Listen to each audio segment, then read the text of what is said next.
থাকো, চিল্লাও না। তুমি সুস্থ হবে কি করে বলো? তোমাকে ছেড়ে দিলে তো তুমি পালিয়ে যাবে। তখন তোমার ট্রিটমেন্ট করছি না? আমিও তো কত কষ্ট করছি বলো। সারাদিন ঘর মুছছি, পটি পরিষ্কার করছি, বমি পরিষ্কার করছি, ইঞ্জেকশন দিয়ে যাচ্ছে, স্লাইন দিয়ে যাচ্ছে, তোমাকে স্যাক দিচ্ছি, তোমাকে ডাক্তারখানায় নিয়ে যাচ্ছি। আমিও তো কষ্ট করছি বলো। হ্যাঁ, তোমাকে একটুখানি এখানে থাকতেই হবে বাবা, তাহলে তুমি পালিয়ে যাবে, তোমার আর ট্রিটমেন্ট হবে না।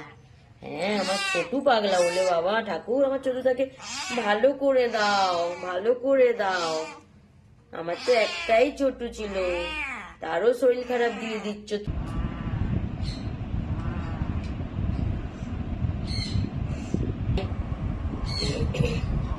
দাঁড়াও দাঁড়াও, আয়। করে না ছোটু।